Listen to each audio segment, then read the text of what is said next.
Welcome to the tutorial where we're going to show you how to utilize the events tool on the BSU Involvement Network for your registered student organization.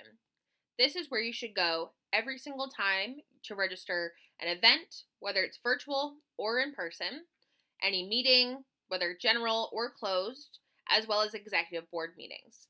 Every single thing that your organization does formally together should be registered on the BSU Involvement Network.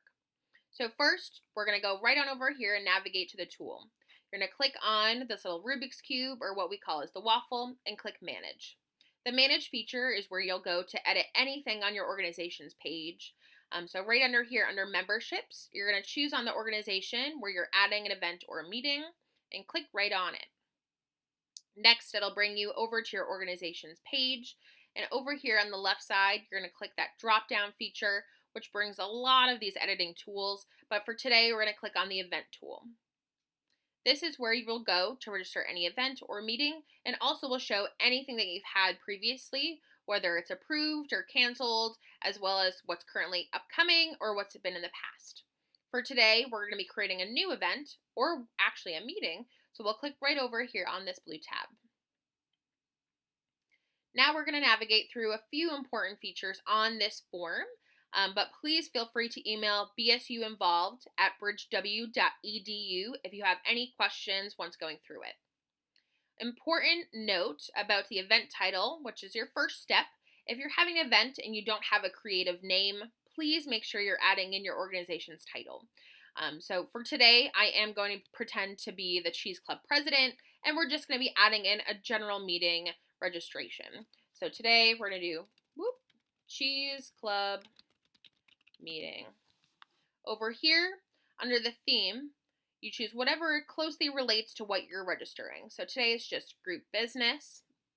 And under the description, you have the opportunity to add in any information you want that's eye-catching to let folks know what's going to be happening at this event or meeting.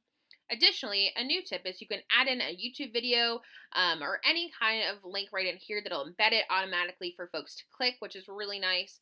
Today I will not be doing that, but I'll just be saying to come join our meeting to discuss cheese that's made specifically in Massachusetts. When you scroll on down, there is the option to co-host an event. Please make sure you have previously discussed and ironed out anything in regards to a meeting or an event that you're co-hosting prior to adding in an organization. This is key to make sure that there's a partnership already happening.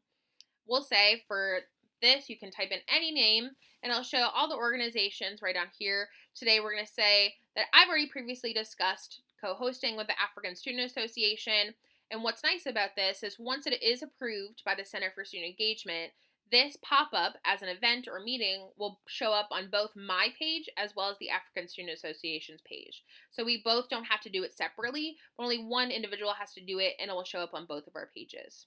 As I have not discussed this with the African Student Association for co-hosting the Cheese Club meeting, I'm not going to add them in. So please make sure that line of communication is there if you are co-hosting. Next, we're going to talk about the time and place. This will definitely be key, as a lot of organizations will be utilizing this during their virtual engagement opportunities this semester. So right on here, you're going to choose your start date.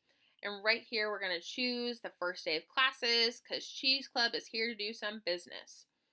I recognize a majority of my members have classes until later on, so we're going to have our meeting starting at 6. It'll automatically populate for an hour over here, so the date did carry over on the same, and it carried over for an hour. Today, I'm going to act like Cheese Club has a lot to talk about, so we're going to have a 2-hour meeting. I recognize at my RSO update meeting, I was told that all meetings need to be virtual, so I'm going to be clicking right here on Add Online Location. What's nice about this is there is an opportunity to add any instructions, so if your link, whether it be a Google Hangout, whether it be Teams, whether it be Zoom, you can add in a password or any information that they may need to know going in. On here, you'll add in your link. I don't actually have a link set for this, so I'm just going to put in Google and pretend that that is my link for now, just for the tutorial, and then click Add Online Location. So now it'll tell anyone who's looking, whether it's a member already involved or any incoming students who are interested in getting involved that this meeting is online, and here's the link that I would click on at the time of the meeting to join. What's nice about this feature, if you have a reoccurring meeting, so say Cheese Club is looking to have a weekly meeting, I can click right here to add another date. This saves you the time from going in and registering every single meeting separately. But what's important to know is it'll auto-populate previously what was on the information above. So it is still that first date, so I'm going to have to go in and change that to the following date. It'll auto-populate it here. But what it did, but only saved in an hour. Cheese Clubs had a lot to talk about, so I have to go in and change that time again right on over here. And then it does still say that it's online, but the link is gone. So I would have to go in and add that link again so that my members have the correct location, or if there's another link that I need to add that could be different from that first one.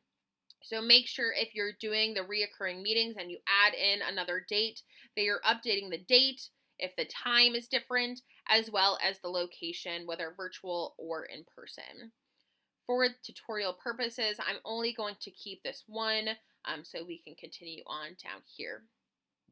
Next, and the last thing that I'm really going to talk about is the event visibility, which is really crucial, especially for this upcoming semester. Right here, the public, which it would show to, pretty self-explanatory. If you click this feature, what it'll show is your event or meeting that you get approved to anyone who goes to the BSU Involvement Network. So whether they are logged in with their BSU credentials or if they're not, so say you have a family member or friend that goes to the in-network, they'll be able to see this event with this right here. But what is also a positive feature of this public is whenever you choose this, it will be brought over to the BSU mobile app. So if any if any members are looking to join an organization event or a meeting, when you choose public, it'll be listed there as an event. So this is a great way to advertise any of your open meetings, any events you want advertised to the entire public. This will be what you want to choose.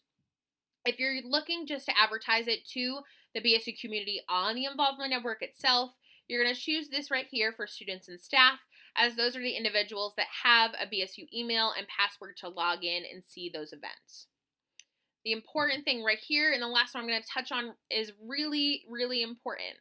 If your organization is having a closed event or meeting, like an executive board meeting, you're going to want to choose organization members. This way, once your event or meeting is approved on the Involvement Network, it'll only be visible to those members on your roster. As we say numerous times throughout the year, please make sure that your roster is up to date. If you do not have members listed on your roster, they will not be able to see the meeting or event that you have created, nor have access to it. So please make sure your roster is up to date if you're going to utilize this. You can also utilize invited users only. So if you're having something with only a few members of your organization, you would have the opportunity to go and invite them directly with their BSU email on the back end once it is created. So this was a little tutorial to show you how to get to this first page and some of those key features that are important for this upcoming semester, especially as we are encouraging folks to continue their business, but that it will be virtually online. If you have any questions, please feel free to email our email at bsuinvolved@bridgew.edu, and we can help you with anything that you need help with. Thank you.